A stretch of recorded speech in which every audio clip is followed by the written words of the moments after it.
Tu cherches un bon piano numérique mais tu te sens complètement perdu face au choix? Pas de souci. Dans cette vidéo, on compare pour toi 5 modèles très populaires et on t'aide à trouver celui qui te correspond vraiment. Commençons par le ROCJAM RJ 761, le clavier d'entrée de gamme de notre liste.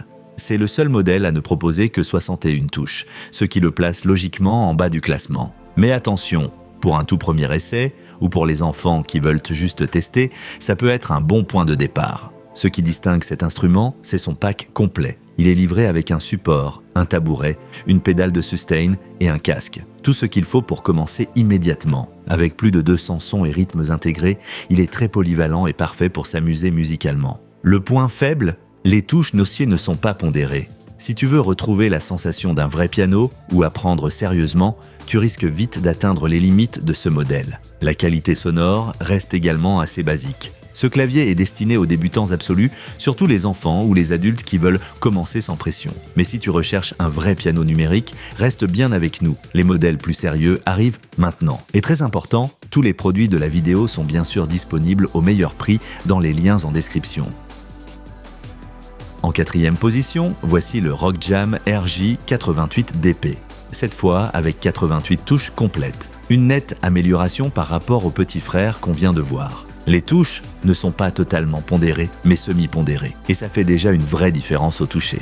Tu obtiens ici un piano numérique compact, léger et simple à utiliser. Il est parfait pour les débutants qui veulent s'entraîner sur un clavier de taille standard. Grâce à la compatibilité avec des applications comme Simplipiano, l'apprentissage devient encore plus accessible. Tu peux aussi y brancher un casque, idéal pour jouer sans déranger.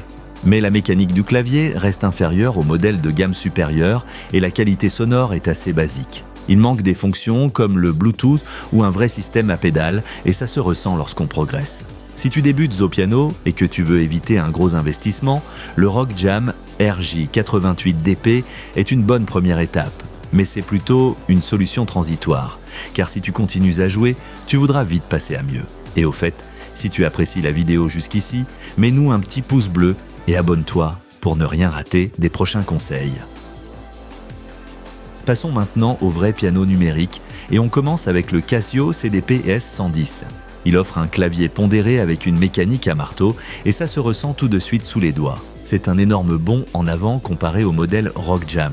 Casio a conçu ici un piano super compact, facile à transporter mais avec un son solide. Tu as accès à 10 sons de qualité, largement suffisants pour débuter, ainsi qu'à des effets intégrés comme la réverbération et le chorus. Et ce qui est top, il fonctionne aussi avec des piles. Parfait si tu veux rester mobile. Ses faiblesses, pas de Bluetooth et une polyphonie un peu limitée à 64 notes, ça peut poser problème pour les morceaux complexes. Les haut-parleurs sont corrects, mais pas exceptionnels. Dans l'ensemble, le CDP S110 est idéal pour les débutants qui veulent dès le départ une vraie sensation de piano, sans se ruiner.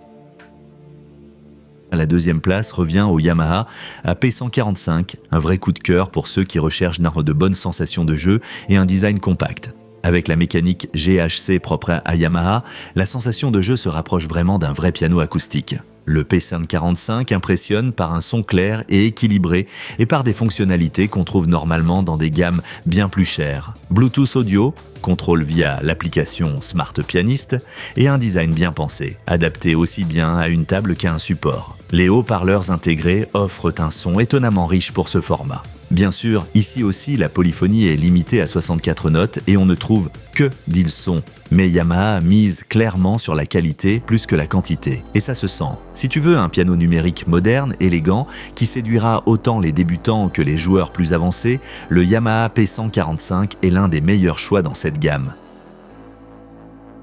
Tout en haut du podium, le Donner D EP20. Pourquoi ? Parce qu'il offre tout simplement plus de fonctionnalités pour le prix que n'importe quel autre modèle de ce comparatif. Des touches entièrement pondérées, un système à 3 pédales intégrées, une polyphonie de 128 notes, ce qu'on trouve habituellement sur des pianos beaucoup plus chers. Le DEP20 est vraiment bien équipé. Tu bénéficies de plus de 230 sons, de rythmes intégrés, d'une bonne puissance sonore et surtout d'une sensation de jeu très réaliste. Il convient même aux joueurs plus avancés qui cherchent un deuxième instrument à petit prix.